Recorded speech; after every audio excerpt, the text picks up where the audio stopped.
Time to light the match for the burning truth with Casey Hendrickson.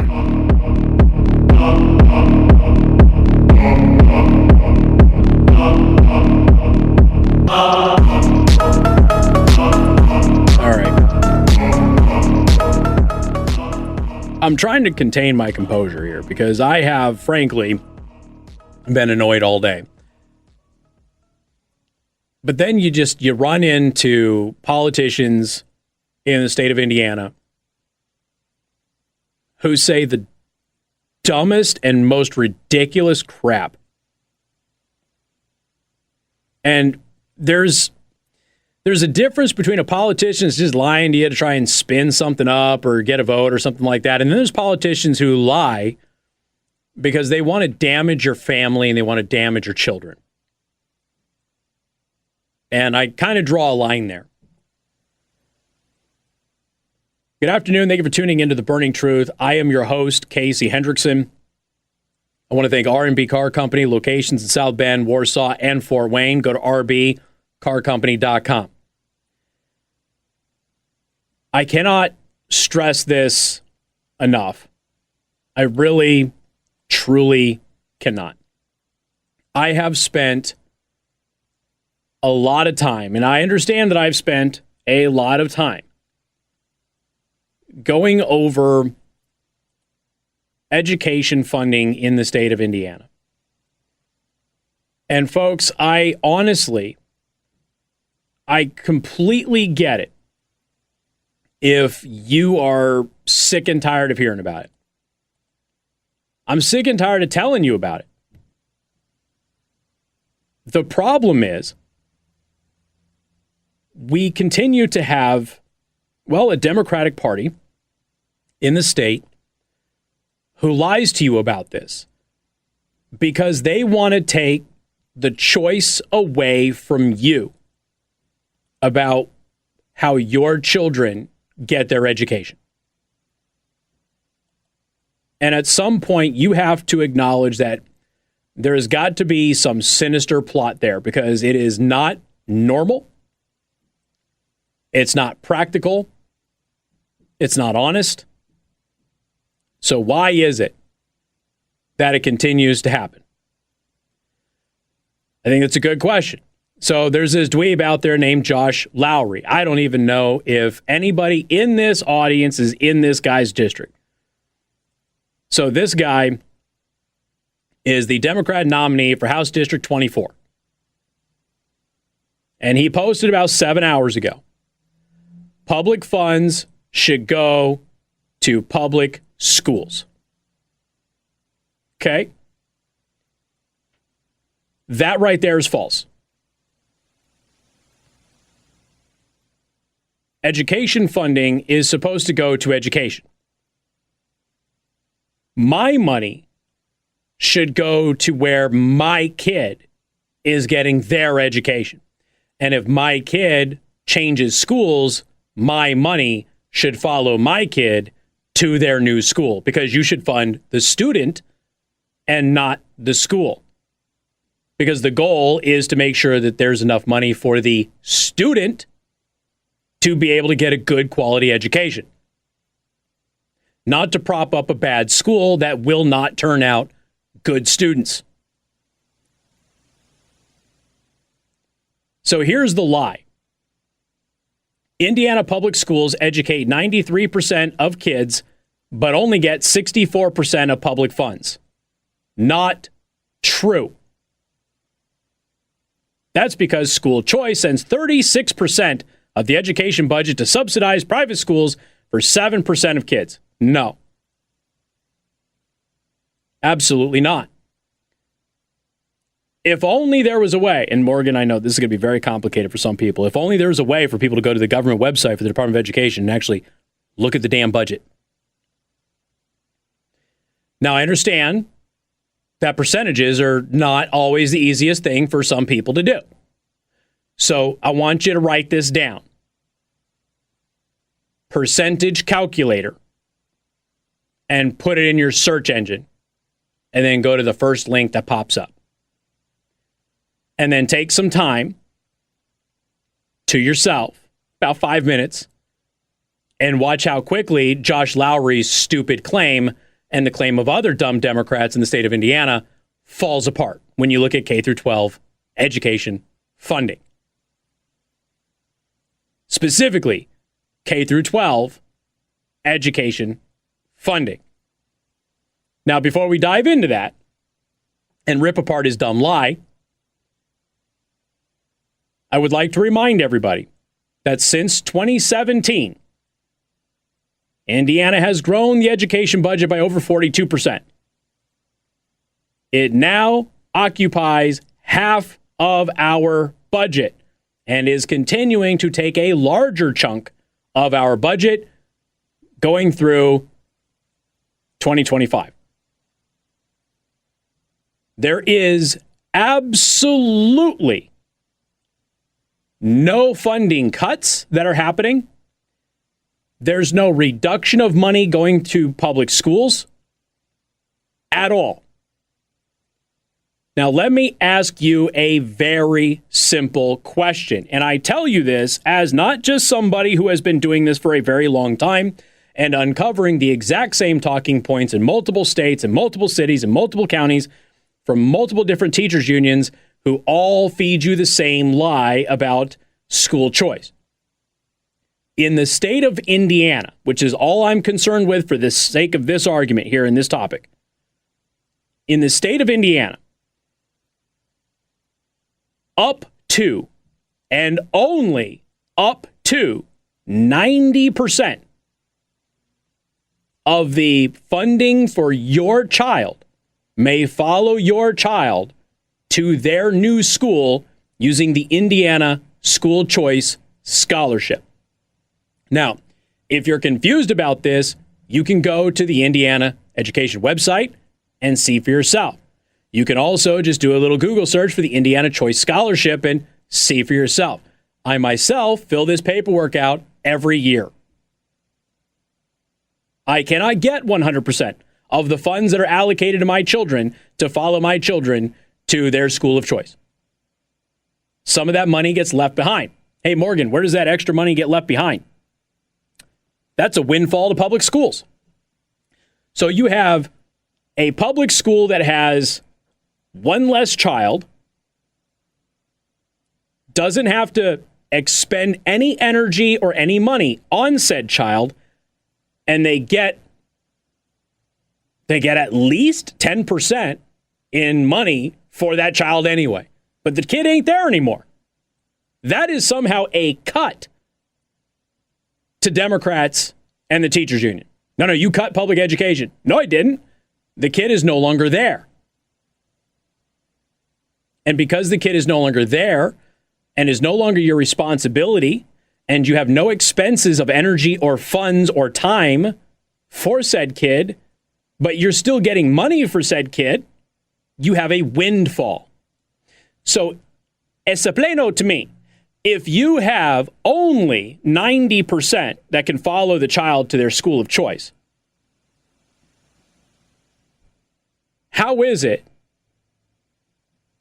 possible that the claim that public schools are only getting 64% of the public funds? How is that mathematically possible? Unless you're doing some shenanigans. Like I said, luckily, you can look all of this up. For example, you can look at 2023, and you can look at the $8,181,693,951 that have been put in K through 12 funding for fiscal year 2023.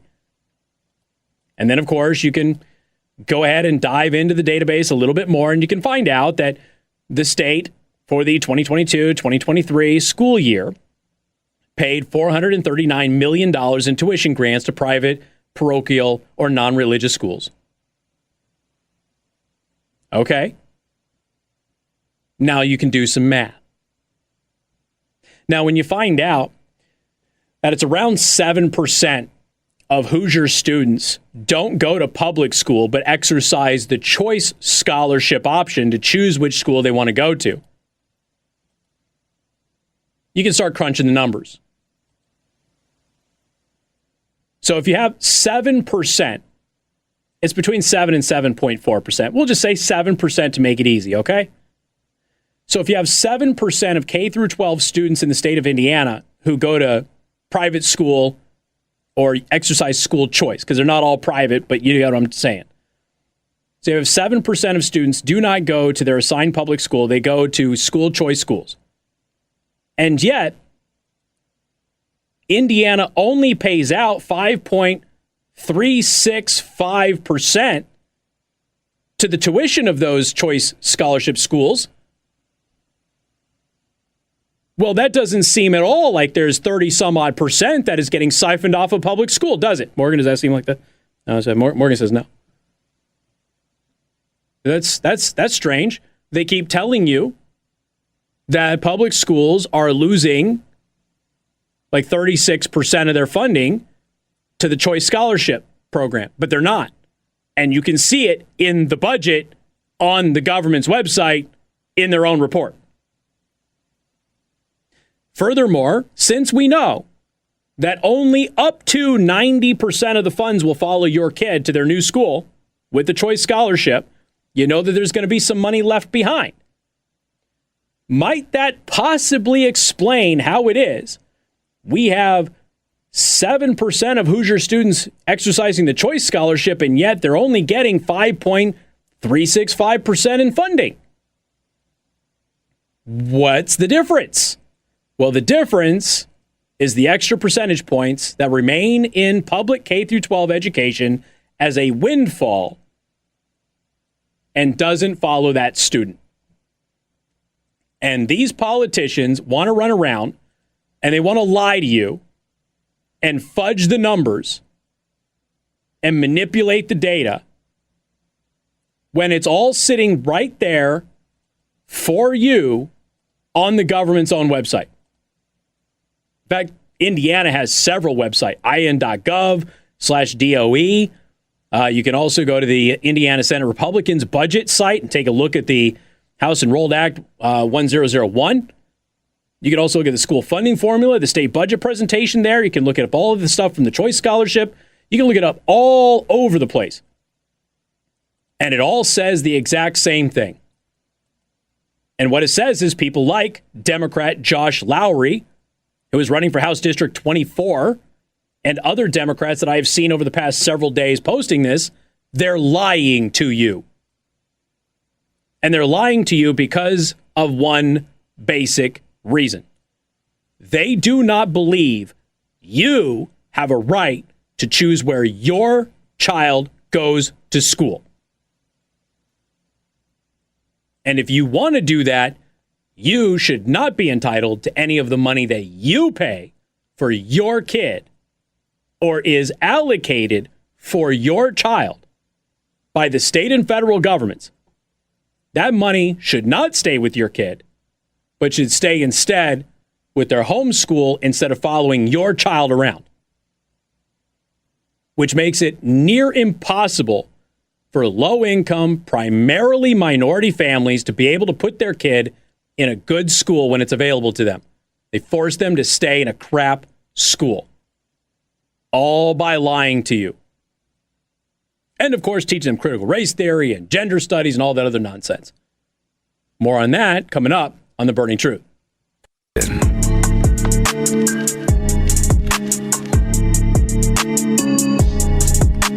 So they're estimating about 105,000 people were at Trump's rally in Butler, Pennsylvania.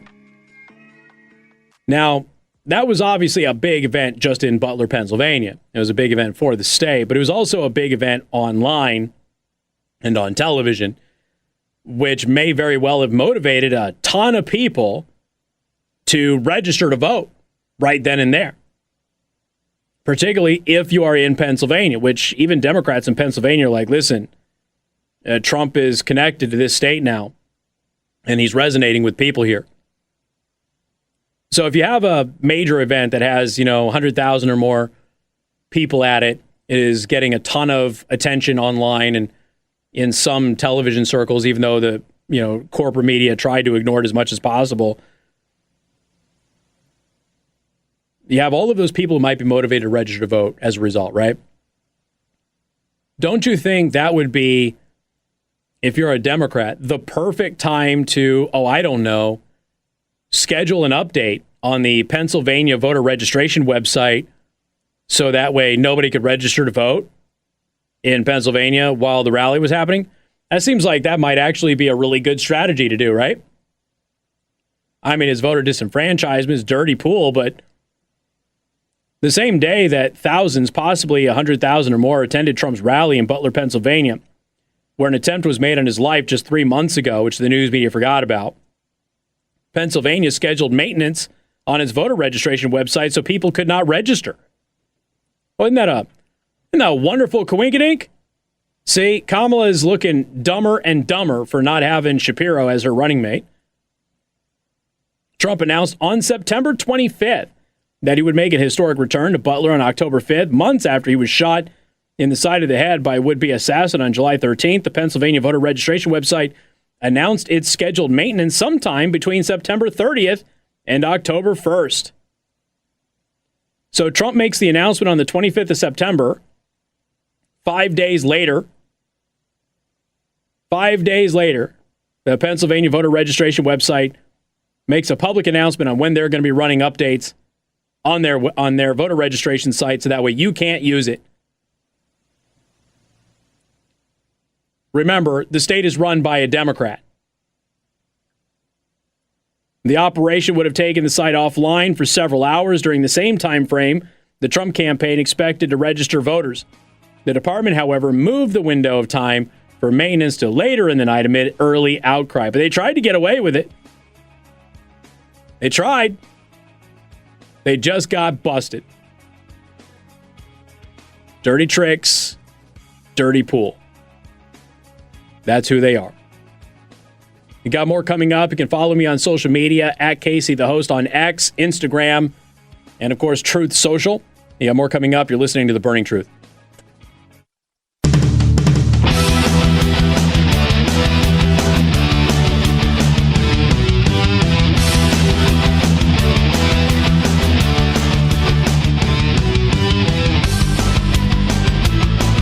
The Burning Truth with Casey Hendrickson.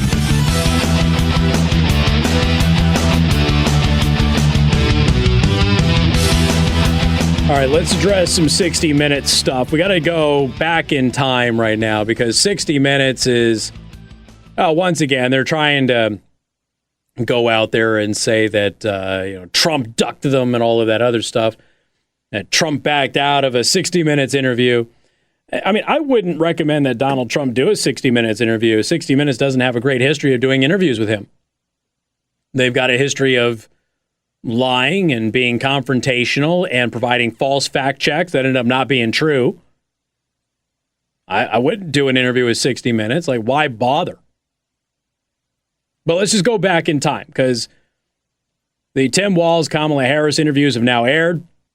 So 60 Minutes decided to post this social media post about how Donald Trump did not sit down with 60 Minutes, but they said that he accepted our invitation, that he backed out and he canceled. Okay, let's go through what the story is. TheBlaze.com. Republican former President Donald Trump refused an invitation from CBS to an interview on 60 Minutes, but the network and the campaign differ on whether he had ever accepted the offer. The campaign admits to being in talks with CBS, but said Trump had never agreed to the interview. Now, 60 Minutes, of course, say for over half a century, 60 Minutes has invited the Democratic and Republican ticket to appear in our broadcast as Americans head to the polls. And then go into, say that he backed out of the interview. So the Trump campaign released this statement. Fake news.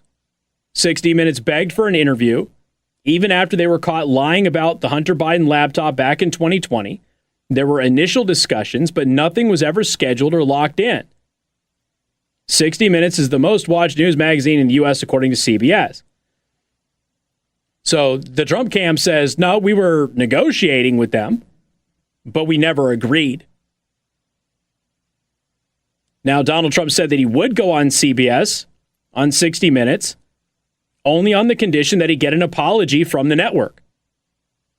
The former president confirmed an ongoing spat with the program while taking questions in Milwaukee on Tuesday. Minutes before his running mate, J.D. Vance, was set to face Tim Walz in the vice presidential debate.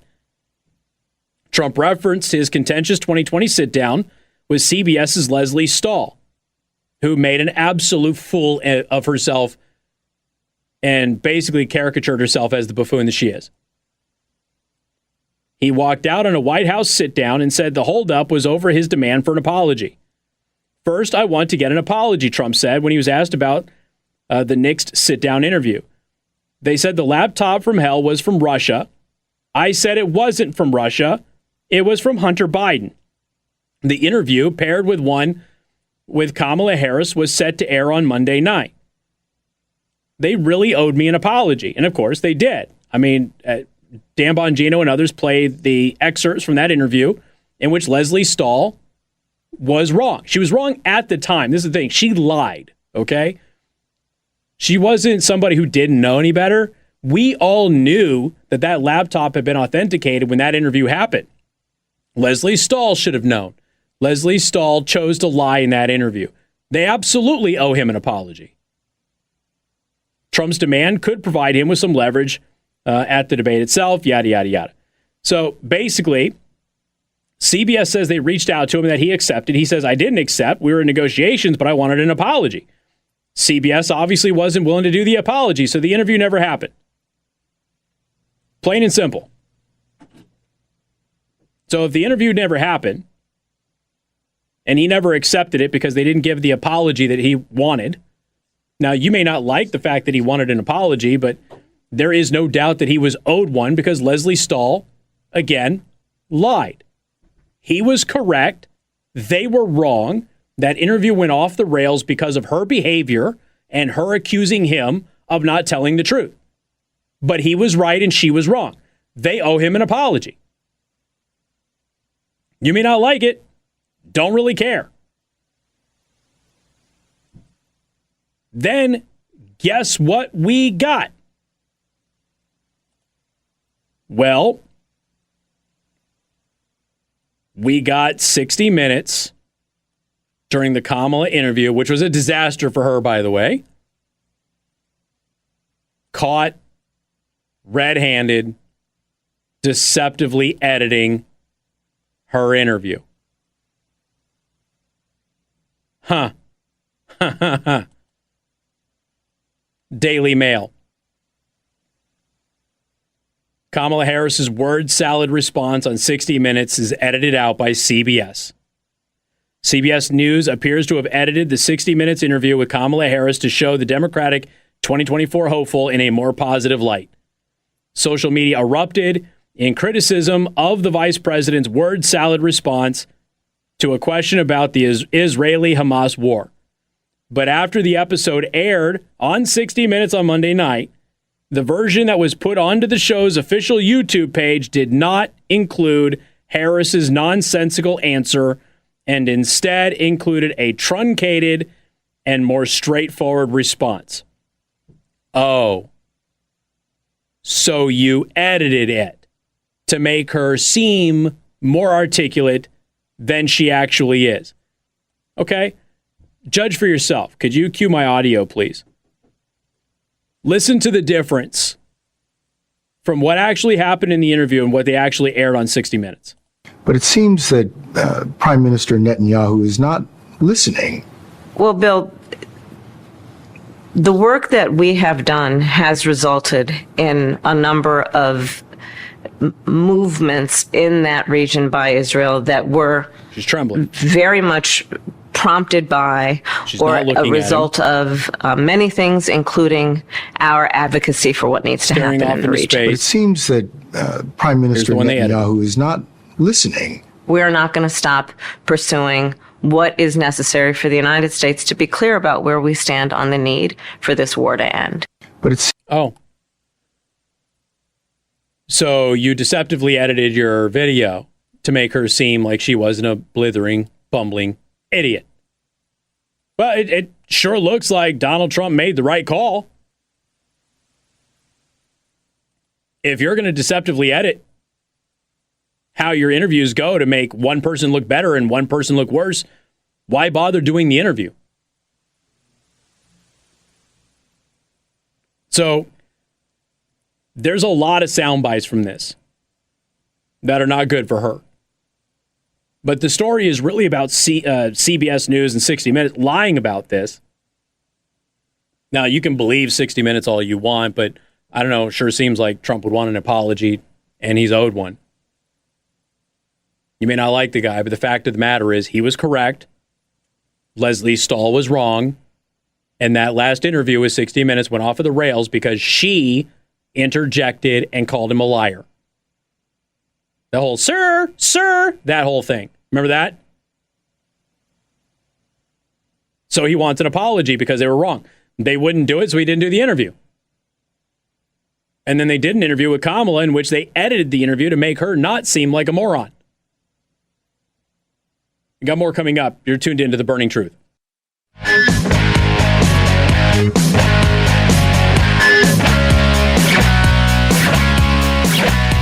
All right, would you cue my audio, please, Morgan? This is one of the questions that Kamala Harris was asked in her 60 Minutes interview about allowing illegal immigration to quadruple on her watch as the border czar.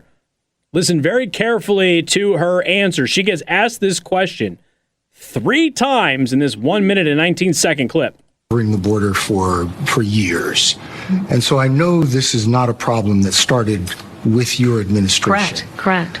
But there was an historic flood of undocumented immigrants coming across the border the first 3 years of your administration. As a matter of fact, arrivals quadrupled from the last year of President Trump. Was it a mistake to loosen the immigration policies as much as you did? It's a long-standing problem. And solutions are at hand. And from day one, literally, we have been offering solutions. What I was asking was it a mistake to kind of allow that flood to happen in the first place? I think the policies that we have been proposing are about fixing a problem, not promoting a problem. No answer. Okay. But the numbers did quadruple. And the numbers today, because of what we have done, we have cut the flow of illegal immigration by half. We have cut the flow of fentanyl by half. But we need Congress to be able to act, to actually... Didn't answer and provided a false argument. You see, when you fly them over and you grant them legal status, they're no longer illegal, but they're still undocumented migrants you bring over. It's the same problem. Here's another question that he asked her. The reason so many voters don't know you is that you have changed your positions on so many things. He goes into fracking and other things. Let me tell you what your critics and the columnists say. Okay. They say that the reason so many voters don't know you is that you have changed your position on so many things. You were against fracking, now you're for it. You supported looser immigration policies, now you're tightening them up. You were for Medicare for all, now you're not. So many that people don't truly know what you believe or what you stand for, and I know you've heard that. In the last 4 years, I have been Vice President of the United States, and I have been traveling our country. And I have been listening to folks and seeking what is possible in terms of common ground. I believe in building consensus. We are a diverse people, geographically, regionally, in terms of where we are in our backgrounds. And what the American people do want is that we have leaders who can build consensus. Still has an answer. Where we can figure out compromise and understand it's not a bad thing as long as you don't compromise your values. Didn't answer. Look, it's real simple. I was against fracking until I actually figured out what the heck is involved and realized I was an idiot the last time, and now I'm for it. All right, another question. This is one that gets asked of every candidate. What if China attacks Taiwan? Are you willing to step in and protect them militarily? So say if What China we- attacks Taiwan, would we use military force to support Taiwan? Bill, I'm not going to get into hypotheticals, but listen, we need to make sure that we maintain a one China policy, but that includes supporting Taiwan's ability to defend itself, including what we need to do to ensure the freedom of the Taiwan Strait. We need to make sure we have open lines of communication with China. Okay, non-answer. And for the record, I'm going to give her a little bit of a pass here because Republicans don't answer that question. It's a complicated question. There was actually a gaffe that Joe Biden had where he said we would use the military to protect Taiwan. It was a gaffe that was immediately walked back by his administration because they don't want that stuff to get out there. So he asks about the expanded child tax credits and tax breaks for first-time home buyers. Listen to this. There are lots of signs that the American economy is doing very well, better than most countries, I think. But the American people don't seem to be feeling it. Groceries are 25% higher, and people are blaming you and Joe Biden for that. Are they wrong? We now have historic low unemployment in America among all groups of people. We now have an economy that is thriving by all macroeconomic measures. Not true. And, to your point, prices are still too high. And I know that, and we need to deal with it, which is why part of my plan, you mentioned groceries. Part of my plan is what we must do to bring down the price of groceries. Harris says she'll press Congress to pass a federal ban on price gouging for food. And there's no price gouging. Goes right into the price gouging thing. I've already given you the profit margins on groceries. There's no price gouging. There's no margin to gouge in groceries. It doesn't exist. And when you press anybody on details and specifics for it, they cannot provide you any examples at all where it is happening. Now, I do want to I think this is the last soundbite I'm going to play for you. A lot of questions have been asked about Kamala Harris saying that she is a gun owner. She was asked about that. Have a listen. You recently surprised people when you said that you are a gun owner. And then if someone came into your That house... was not the first time I've they would get talked shot. about it. That's not the first time I've talked about it. So what kind of gun do you own, and when and why did you get it? I have a Glock, and I've had it for quite some time. And I mean, look, Bill, my background is in law enforcement. And so there you go. Have you ever fired it? Yes. Of course I have. Okay. Friendly reminder that she tried to ban Glocks. That's not hyperbole. She says she has a Glock. Do you think her Glock has a 10-round magazine?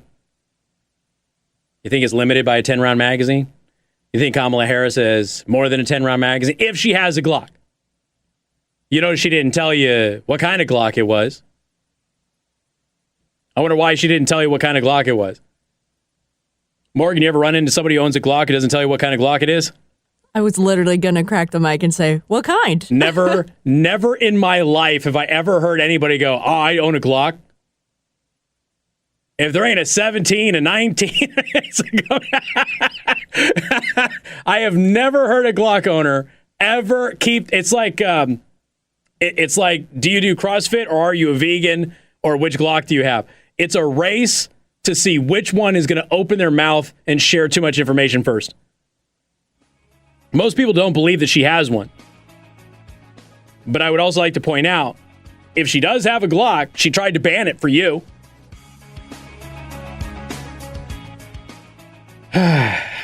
It's going to be a heck of a week and a heck of a month. Buckle up. At Casey the Host on X, please go follow me today. We'll see you tomorrow. Have yourself a wonderful night. Podcasts by Federated Media.